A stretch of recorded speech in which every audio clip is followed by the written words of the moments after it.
Hi, this is Nagendra from NS cube channel. ఈరోజు మన topic already మనం ఈ టాపిక్ కోసం మాట్లాడుకున్నాం. సిరంజిస్ట్ కాస్టింగ్ ప్రైవేట్ లిమిటెడ్ అని మనం చేసిన వీడియో తర్వాత కొన్ని రోజుల తర్వాత ఏమైందంటే ఆ కంపెనీ వాళ్ళు 15 రోజులు మీరు వర్క్ చేయండి, మీకు ఒక శాలరీ వేస్తాం, 15 రోజుల తర్వాత ఇంకో శాలరీ వేస్తాం అని అటు ఇటుగా ఏదో కారణం చెప్పి ఎంప్లాయీస్ అందరినీ వర్కర్స్ అందరినీ తీసుకువెళ్ళి వాళ్ళు వర్క్ చేయించుకున్నారు. 15-20 డేస్ తర్వాత ఎగ్జాక్ట్గా 17th డే అనుకుంటా వాళ్ళు ఏం చేశారంటే మాకు శాలరీ అయినా ఇవ్వండి, ఒక మంత్ శాలరీ అయినా ఇవ్వండి అని అడిగితే ఆల్మోస్ట్ 5 months శాలరీ అయితే ఇవ్వలేదు. ఒక మంత్ శాలరీ ఇవ్వండి అంటే 1 month అయినా 2 months అయినా ఇవ్వమని అని అడిగితే ఇప్పుడు ఫండ్స్ లేవు, ఏమీ లేవు, మీకు ఏమి ఇచ్చేది లేదు, మీరు ఏం చేస్తారు చేసుకోండి అన్నట్టుగా మళ్ళీ మొదటిగా వచ్చింది. మళ్ళీ అప్పటికప్పుడు కంపెనీ వాళ్ళందరూ బయటకు వచ్చేసి వాళ్ళు స్ట్రైక్ చేయడం మొదలుపెట్టారనమాట.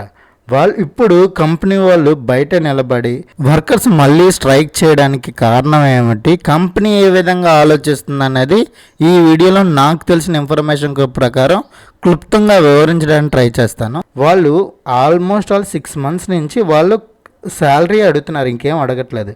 శాలరీ ఇవ్వకుండా వాళ్ళు మబ్బు పెట్టి పని చేయించుకుంటున్నారు. వాళ్ళు ఏం చేయాలి? 500 మంది వర్కర్స్కి శాలరీలు అంటే ఇంచుమించు 11 కోట్ల రూపాయలు ఈ 6 నెలలకి సంబంధించి. వీళ్ళు అలా ఇవ్వకుండా ఎన్ని రోజులని ఆపుతున్నారు? వాళ్ళ ఫ్యామిలీస్ 500 మంది ఫ్యామిలీస్ అంటే ఎంత ప్రాబ్లం అవుతుందో మీరే అర్థం చేసుకోండి.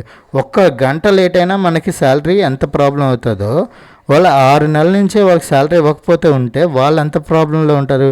వాళ్ళు ఏం తినాలి, ఎలా బతకాలి, భార్య పిల్లలు ఎలా చూపించాలి, రెంట్లు ఎలా కట్టాలి, ఇలాంటివన్నీ. పిఎఫ్ కూడా డబ్బులు ఇప్పుడు ఇన్ని సంవత్సరాల నుంచి 20-25 సంవత్సరాల నుంచి వర్క్ చేస్తున్న వాళ్ళు పిఎఫ్ అయినా ఇస్తే ఆ పిఎఫ్ డబ్బులైనా తీసుకొని కొన్నాళ్ళైనా బ్రతికించడానికి, ఎందుకు 20 సంవత్సరాల నుంచి మనం కంపెనీలో చేసాం కదా, ఏదో ఒక విధంగా కంపెనీ ఇప్పుడు ప్రాబ్లంలో ఉందని తెలుసుకోవడానికి. అలా కూడా చేయకుండా పిఎఫ్ డబ్బులు కూడా వేయకుండా ఇలాగా చేసి వాళ్ళని ఎందుకు ఇంతలో హింసించాల పరిస్థితి ఏర్పడింది?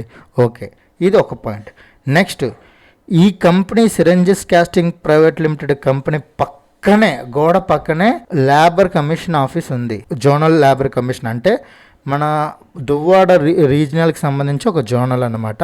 ఆ జోనల్ ఆఫీసు ఈ గోడ పక్కన ఉంది. అక్కడికి వెళ్తే ఇన్ని రోజులు బట్టి అక్కడ ఉన్న కమిషనర్ ఏం మాట్లాడలేదు, వచ్చి ఏం జరుగుతుందో కూడా అడగలేదు. ఇది ఎంతవరకు న్యాయం?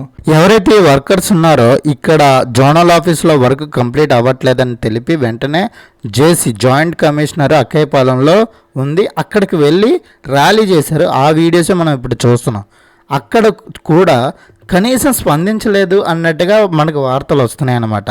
మన ప్రభుత్వం దేనికుందో నాకు ఇంతవరకు అర్థం కాలేదు. మనకు ఏదైనా లేబర్ వర్కర్కి ఏమైనా ప్రాబ్లం అయితే లేబర్ కమిషన్ అన్న ఉంటుంది, దాని ప్రకారం మనం షార్ట్అవుట్ చేసుకోవాలని ఒక లా ఉంది. ఆ లా ప్రకారం వీళ్ళు చేస్తున్నారు, దాన్ని మనం రిపోర్ట్ ఇవ్వచ్చు అనమాట. సో 500 కుటుంబాలు ఇక్కడ ప్రాబ్లంలో ఉన్నా కూడా లేబర్ కమిషన్ ఎందుకు ఇంతవరకు యాక్షన్ తీసుకోలేదన్న విషయం మీరే అర్థం చేసుకోలే పరిస్థితి ఎలాంటి ప్రాబ్లంలో ఉన్నదన్నది. ఇక్కడతో ఇది అయిపోలేదు. వీళ్ళు కలెక్టర్ ఆఫీస్కి వెళ్ళారు, next zonal office, regional office and AP state మొత్తానికి ఒక ఆఫీస్ ఉంది, అది విజయవాడలో ఉన్నది. అక్కడ వీళ్ళు వీడియో కాన్ఫరెన్స్లో అక్కడ జాయింట్ కమిషనర్తో మాట్లాడారు, వాళ్ళ ప్రాబ్లం చెప్పుకున్నారు కూడా. ఇక్కడికి ఈ విషయాలన్నీ జరుగుతూనే ఉన్నా కూడా కంపెనీ నుంచి స్పందన రావట్లేదు. దానికి కల కారణాలు ఏంటనేది మనకు 2 టైప్లో ఆలోచించుకుందాం. ఫస్ట్ ఆఫ్ ఆల్ నాకు ఒక విషయం క్లారిటీగా అర్థం కాలేదు. ఎవరైతే లేబర్ వర్క్ చేస్తారో వాళ్ళకి మాత్రమే శాలరీలు అవుతున్నారు. అది 20 years నుంచి చేస్తున్న వాళ్ళందరికీ, మిగిలిన వాళ్ళందరినీ నెమ్మదిగా తీసారు. ఆల్మోస్ట్ 2000 members ఉండేవారు, ఆల్మోస్ట్ 500-600 మధ్యలో ఉన్నారట ప్రెజెంట్. వాళ్ళకి మాత్రమే శాలరీలు ఆపేసి మిగిలిన వాళ్ళందరినీ నెమ్మదిగా పంపించేస్తున్నారు. ఇంకొక విషయం కూడా మాట్లాడారు, మీకు నచ్చితే చేయండి, లేబర్ మానేసి వెళ్ళిపోండి అన్న విధంగా కూడా మాట్లాడుతున్నారు. ఇప్పుడు ఇమీడియట్గా వాళ్ళకి తీసేస్తే కంపెనీ తప్పున ఎక్సలేషన్ ఇవ్వాలి, అది ఆపచ్చు అనే కంపెనీ ఆలోచన అని ఈ వర్కర్స్ నమ్ముతున్నారు అనమాట. అదైతే నిజమే లేకపోలేదులే, 100% అదే నిజం. ఎందుకంటే వాళ్ళు చేస్తున్న బిహేవింగ్ ఏదైతే చేస్తుందో అది అలాగే చేస్తుంది కాబట్టి కంపెనీ వీళ్ళు ఆలోచించింది 100% రైట్, వాళ్ళ తీరు కూడా అలాగే ఉంది. నెక్స్ట్ ఇంకొక విచిత్రం ఏంటంటే, ఎవరైతే వర్కర్స్ మాత్రమే జాబ్ ఆపుతున్నారో, ఎంప్లాయీస్ ఉంటారు కదా, మేనేజర్స్, జనరల్ మేనేజర్స్, సిఇఓస్, వీళ్ళందరికీ హెచ్ఆర్ డిపార్ట్మెంట్ వీళ్ళందరూ కూడా శాలరీలు పడుతున్నాయంటే మాకు కూడా పడట్లేదు, నాకు 6 నెలల నుంచి పడట్లేదు, సంవత్సరం నుంచి పడట్లేదు అని అంటున్నారు. ఈ విషయం అయితే నాకు నమ్మబుద్ధి కావట్లేదని నా అభిప్రాయం. ఇది నా పర్సనల్ ఫీలింగ్ మాత్రం. ఎందుకంటే 1,50,000, 1,30,000, 60,000 ఉన్న శాలరీలు 1 నెల 2 నెలల లేకపోతే కంపెనీ మీద ఉన్న అభిమానంతో చేయొచ్చు. కానీ సంవత్సరం నుంచి కూడా శాలరీ రాకుండా ఉండేటట్టు ఉంటే వాళ్ళు వేరే కంపెనీకి షిఫ్ట్ అయిపోతారు. అది కాకుండా ఒకవేళ వీళ్ళు స్ట్రైక్ చేస్తున్నారు కాబట్టి వాళ్ళతో పాటు వీళ్ళు స్ట్రైక్ చేస్తారు, అక్కడ కూర్చుంటారు. మళ్ళీ నార్మల్ ఎంప్లాయీ లాగా వెళ్ళి వర్క్ చేయాల్సిన పరిస్థితి వాళ్ళకి ఎందుకు ఉంది అనేది కొంచెం విచిత్రంగా అనిపించింది నాకైతే. దానికి గల అభిప్రాయం అనేది మీకు ఏమైనా తెలిస్తే కామెంట్ చేయండి. మిగిలిన ఏ కంపెనీలలో ఇలాంటి సిచ్యువేషన్ వచ్చినా వర్కర్స్తో పాటు వాళ్ళ జీఎంతో సహా అందరు కూర్చొని సాల్వ్ చేసుకుంటారు. ఇక్కడ అలా జరగట్లేదు. దానికి తగ్గ కారణం అనేది మేనేజ్మెంట్కి హైయర్ ఉన్న ఎంప్లాయీస్కి మధ్య జరిగిన కెమిస్ట్రీ అనే నా అభిప్రాయం అన్నమాట. 500 మంది ఎంప్లాయీస్ ఫస్ట్ ఎక్కడికి వెళ్ళారు? జోనల్ ఆఫీస్కి వెళ్ళారు, తర్వాత రీజనల్ ఆఫీస్కి వెళ్ళారు, తర్వాత కలెక్టర్ ఆఫీస్కి వెళ్ళారు, రీజనల్ ఆఫీస్కి వెళ్ళారు, నెక్స్ట్ ఏపీ ఆఫీస్కి వెళ్ళారు, నెక్స్ట్ అపోజిషన్కి వెళ్ళారు, నెక్స్ట్ ప్రెజెంట్ ఉన్న లీడర్ దగ్గర కూడా వెళ్ళారు, అక్కడ ఉన్న లోకల్ ఎమ్మెల్యే దగ్గర కల్లా వెళ్ళారు. ఇన్ని తిరిగినా కూడా ఇక్కడ న్యాయం జరగకపోతే ఆ కుటుంబాల పరిస్థితి ఏంటి అన్నది నా ప్రశ్న. 1 గంట 2 గంటలు లేట్గా వస్తేనే అలాగే ఎలా కట్టాలరా బాబు, ఈఎంఐ ఎలా కట్టాలని బేజారడిపోతాం. అలాంటిది 500 కుటుంబాలకి 6 నెలలుగా ₹1 కూడా ఇవ్వకుండా పని చేయించుకుంటున్నారు అంటే ఆ కంపెనీని ఏమనాలి?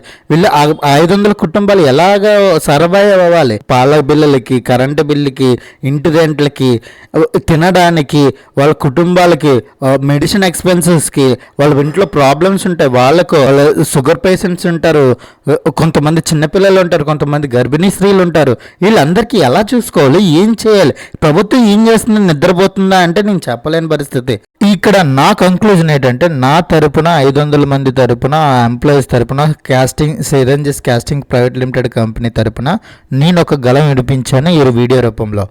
మీరు కూడా ఈ వీడియోకి లైక్ చేయమనో, సబ్స్క్రైబ్ చేయమనో, లేకపోతే ఎంత పంపించమనో నేనైతే చెప్పను.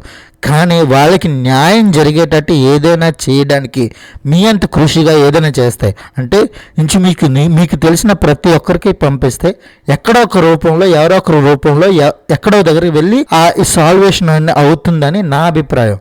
సో మీరు కూడా ఆ విధంగా ప్రయత్నించి ప్రతి ఒక్కరికి షేర్ చేయమని నేను రిక్వెస్ట్గా అడుగుతున్నాను. ప్రతి ఒక్కరికి ఇది తెలియాలి. ఇలాంటి ప్రాబ్లం మళ్ళీ ఇండియాలో రాకూడదు.